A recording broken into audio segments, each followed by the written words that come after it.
think it's time we blow this scene. Get everybody in the stuff together. Okay, 3, 2, 1, let's jam.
Episódio de hoje. E aí, pessoal, beleza?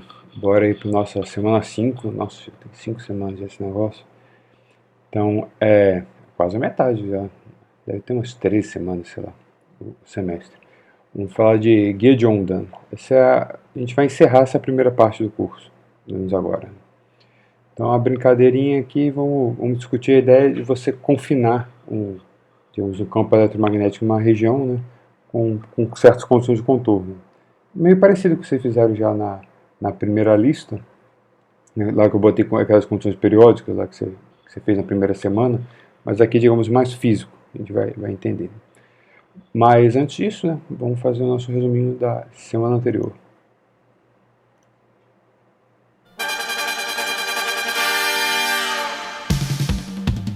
Então, o que a gente viu?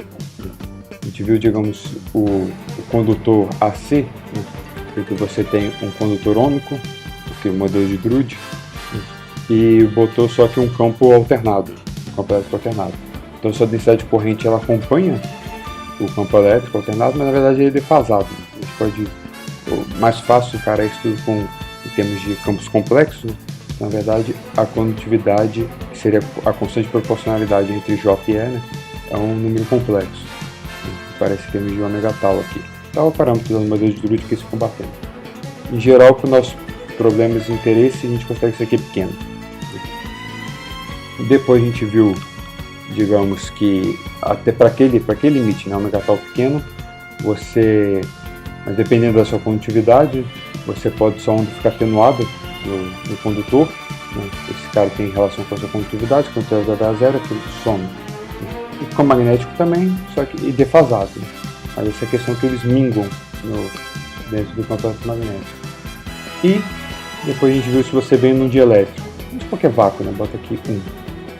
E ele bate no condutor, né? Você calcula o coeficiente de reflexão. Se é um bom condutor, um bom espelho, a reflexão é isso. Né? Então esse número é pequeno, praticamente tudo volta. Né? Então a sua imagem, você vê a sua imagem ali no espelho, porque toda a luz que bateu voltou. Né?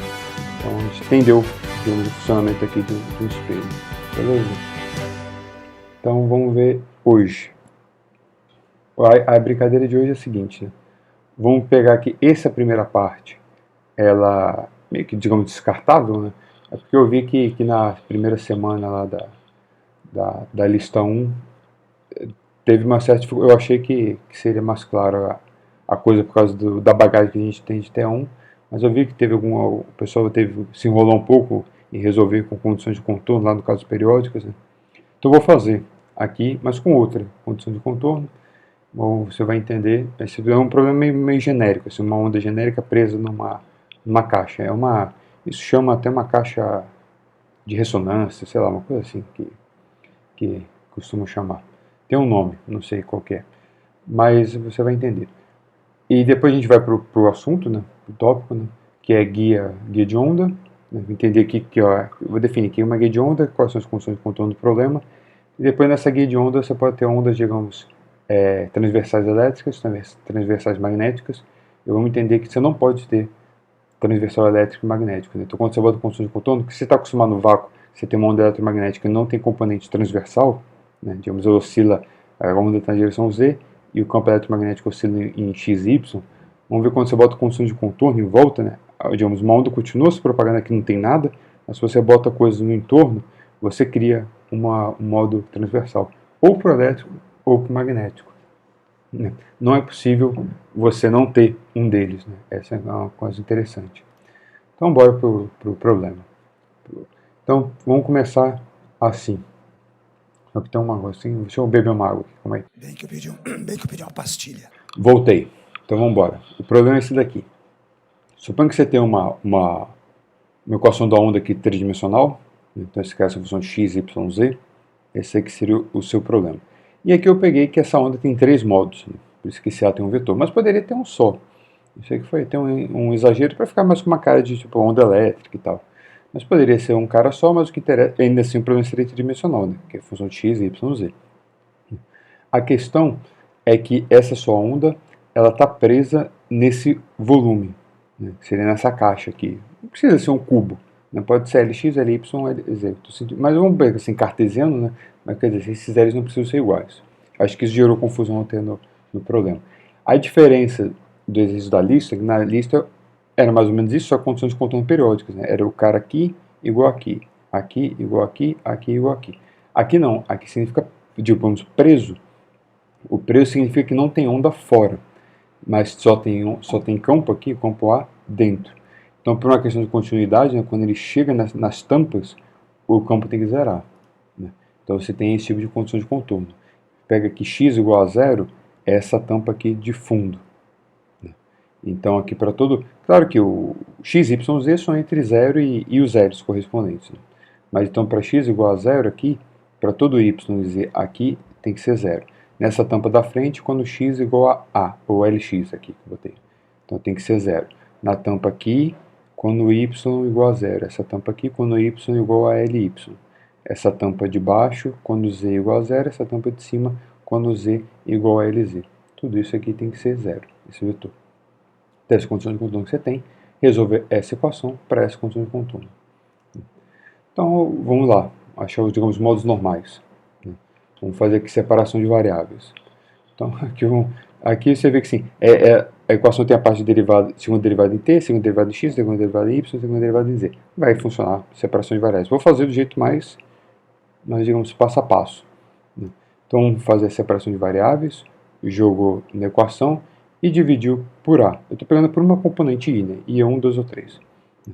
Então a equação no final dos contos ficou assim, né? Segunda derivada aqui a derivada do tempo só estou aqui, fica a segunda derivada do tempo. Como eu dividi por todo mundo, vai cortar x, y, z, vai ficar esse t aqui e tal.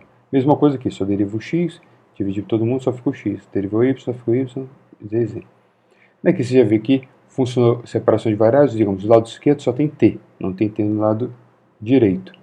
Então, isso tem que funcionar para todo x, y, z e t. Então, a única solução, né, é isso aqui ser uma constante. Essa constante, eu estou botando i, né, e tudo vai ter i porque é da componente. Né. Você está resolvendo essa equação para a componente x, para a componente y, z. E cada uma delas depende de x, y, z e t. Por isso que talvez ficou muito exagerado botar. Mas tudo bem, pega o i. Né. E a priori, esse i poderia ser só 1, é o que eu fiz com 3. Mas é até bom ter 5i, que poderia ser 10. Né? Aqui pode ser um problema tridimensional, mas você tem 10 componentes, não tem problema nenhum. Então, beleza. Esse cara aqui é constante, fala assim, mas por que bateu assim? É porque eu quis. Essa constante, a priori, você vai fazer caso 0, positivo e negativo, igual você aprendeu lá, igual a gente viu em T1. Mas vamos ver que só esse caso daqui, né, que esse ômega quadrado positivo, é de interesse. Então, se isso aqui é constante, aí você repete a lógica. Né? Por exemplo, pode jogar esse cara para o lado de cá, ficou constante menos esse cara daqui, esse do lado esquerdo só depende de x, do lado direito não tem x. Então esse cara aqui tem que ser constante. E por aí vai, né? Então esse cara tem que ser constante, esse cara tem que ser constante, esse cara tem que ser constante. Se eu chamei de menos esse ao quadrado, constante aqui, né? Para o x, para o y, para o z. Né? O i é por causa da componente. E como esse aqui é o meu igualdade, né? Então essa constante é igual a isso, mais isso, mais isso. Né? Então esse ômega i aqui, joguei o v para lá, tirei raiz, essa soma desses k's quadrados. A priori eu escrevo k quadrado, mas o k quadrado pode ser positivo, negativo ou zero. Né? Então esse k pode ser, digamos, imaginário puro. Não tem problema. Isso aqui é só uma anotação. Mas aqui já está acertado para o que vai sobrar. Agora você tem que começar a analisar. Né? Primeiro, esse aqui é que talvez que gerou confusão de T1, que a gente não tinha em T1, né? Que aqui a gente tem tempo, né? Mas você quer soluções, digamos, estáveis. Aqui existe um critério. Né? O critério é, digamos, que a solução, passando o tempo, esse cara não vai crescer de forma indefinida ou eventualmente sumir. Né? Então, o que significa solução estável para a gente, né, aquela equação, a condição de estabilidade, quem estuda já talvez na NEC alguma coisa tipo flutuações lá, ou o que você tem a ver com estabilidade de solução, né? A condição de estabilidade é que esse ômega quadrado seja positivo. Porque se você volta ali ao ômega quadrado positivo, aquela solução, aquela equação, né, segunda derivada desse cara é menos ômega quadrado, ele de novo, né? Tem isso. É seno e cosseno. Porque aí, digamos, t igual a zero, desculpa, ômega quadrado igual a zero também é a priori solução, né? Seria esse t constante. Né? Agora, se o ômega quadrado é negativo, aqui seria seno e cosseno hiperbólico. Né? Então, esse tipo de solução, você pode ajeitar as constantes, digamos, para eventualmente crescer exponencialmente ou decrescer exponencialmente. Mas vai acontecer uma coisa ou outra. Então, essa onda vai estourar, né? Ou essa onda vai sumir ao longo do tempo. E é o que a gente não está querendo. Né? Isso é uma condição física. A gente quer uma solução que fique ali. Né? Então vai acontecer uma onda, fica batendo ali dentro daquela caixa, mas que ela não mingue. Então essa é a nossa condição de estabilidade. Já está satisfeito. E já tem implicação. Né? Então, por exemplo, eu volto aqui, né? Como esse cara daqui é positivo, né? Para tirar o quadrado aqui. Então esse cara aqui é positivo. Então isso, quadrado, mais esse quadrado tem que ser positivo. Então beleza. Então vamos voltar agora para a equação de cada um, digamos, x. Lembrando que você tem condição de contorno no seu campo, né? O campo A, que seria. Então, em x igual a zero, em x igual a Lx, tem que dar zero. Como a parte que depende de x virou esse x estilizado, então essa condição de contorno reflete nele. Né? Então, esse cara em zero em Lx tem que ser zero. É que você já conhece. Você sabe que para esse cara zero e esse cara positivo, não tem como satisfazer essa condição de contorno. O seno hiperbólico, esse cara não vai e volta, né? E zero não dá, porque ficaria uma equação linear. Ficaria uma reta, não dá para a reta subir e descer. Então tem que ser um cara periódico, então esse k quadrado tem que ser positivo, e não basta isso. Né? Como tem que ser em zero, tem que ser a solução, tem que ser o seno. Né? E como o Lx também tem que dar zero, então esse cara aqui é discretizado. Né? Eu já botei, a solução é manjada, vocês já resolveram. Então aquele KIX, ele tem que ser um número 1, 2, 3, e por aí vai dividido por Lx. Né? Então quando aqui dá x igual a zero, dá zero, quando aqui é Lx, aqui eu comi em todo lugar, o π. Não vou mexer não, você vai mexer. Aqui tem que ter um π, né? E aqui tem um π. Vamos torcer para ver se o π aparece, mas acho que não. Então aqui é π n sobre Lx. Né? Então óbvio, ficou copiando e colando, não tem. Então aqui tem π, aqui tem π, aqui tem π, aqui tem π.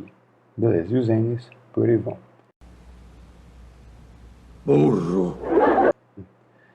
E aqui, nossa, ficou tudo errado. Então como aqui voltando lá, tinha um π em todo mundo, né? Aqui tinha um π quadrado, π quadrado, π quadrado, você pode botar um π aqui fora. Está faltando um π aqui. Então o ômega, ele é discreto. Né? Então as frequências são discretas, os k são discretos. É que eu botei esse e ele é descrito para cada componente, essa frequência é descrita por 3 números, né? O NIx, o NY, o NZ. Né? Eu botei esse como se fosse um vetor, né? Isso para cada componente. Né? Então o componente x do A tem 3 números, o componente Y tem 3 números, o componente Z tem 3 números. Essa aqui é a ideia. Né? É meio parecido com o que estava na lista, né? Só que eram condições de contorno periódicas. Então aqui não ficava seno, né? Aí ficava o seno por seno, e por aí vai, mais discretizava também. Então se você volta, nossa, realmente não botei π em lugar nenhum. Né? Esse cara seria o componente I, né? Então a função de x, y, z, né? É aquele x estilizado, y estilizado, z estilizado, aqui faltou π, né? Vezes a parte temporal. Né? A parte temporal simplesmente é uma solução cosseno de ômega t, seno de ômega t. E aqui tem constantes, a priori soltas. Né? para cada componente I. Aqui é uma constante diferente, né? Para cada componente I, você tem 3 números, um n em direção x, y, z. Se eu botei esse vetorzinho aqui, o n i x, n y, n z, botando esse cara como vetor. Acho que deu para entender. Isso para uma componente, para um modo. Né? Então, para essa componente, qual é a solução geral que você vai ter da componente I? Né? Seria a combinação linear de todos esses modos. Né? Então, seria você somar aqui o nx, nix de 1 ao infinito, y 1 ao infinito, z ao infinito, e por aí vai. Então, o que vai caracterizar o seu problema, né, é... Tá? Uma luz rapidinho, isso. O que vai caracterizar o seu problema são condições iniciais agora para determinar essa constante e essa constante. Então, como é que você acha isso? Né? A gente vai usar essa relação daqui. Né? Então, seno de n alguma coisa sobre... E aqui faltou π em todo lugar, né? Então, aqui tem o π, aqui tem o π, não era o π. Aqui está certo, né? L sobre 2 delta nm. Isso a gente já viu lá. É fácil ver. Se eles são diferentes, você vai ver que você escreve seno vezes seno, você vai escrever um cosseno, coisa tipo de soma e diferença. Vai integrar, vai dar zero. Quando eles são iguais, aqui vai ficar o seno ao quadrado. Aí você escreve como meio de 1 menos cosseno do dobro. Né? O cosseno do dobro vai dar zero. Então isso vai dar L sobre 2. Então quando são iguais dá L sobre 2. E quando são diferentes dá zero. E aqui falta π. Falta π em todo lugar. É para você colocar. Não vou acertar, porque eu vou ter que mexer em todos os lugares. Né? Então, a solução com esse resultado, né, se você dá uma condição inicial para a componente I, você acha que tem aquele CI e o DI. Né? Como é que é fácil ver, né? Então, assim, você vai... Aqui eu vou botar a resposta, mas qual seria a ideia? Aqui. Você pega t igual a 0. Pegou t igual a 0, esse cara sumiu. Ficou aqui 1, ficou C. É tipo um Fourier, você vai ver, né? Uma série de Fourier em seno por uma função de x, y, z. Aí como é que você inverte esse cara? Você multiplica os dois lados por um seno de um n' i x, um n' i xπ sobre lx, né? Um seno de n' i y, um π, y, ly, mesma coisa que para o z, multiplica todos os lados, integra em x, y, z. Aí quando você integrar aqui em x, vai virar um delta esse n, o n'. Em y vai virar o delta, o y, y'. E o z aqui um delta, o z, o n e o n'. E aqui também ficou copiando e colando, sumiu o z. Aqui deve ter muito, até para a semana, deve ter muito erro nos slides, né? Porque é muito complicado digitar esse negócio. É muito copiar e colar e um erro vai se propagando. Então você tem que refazer direitinho.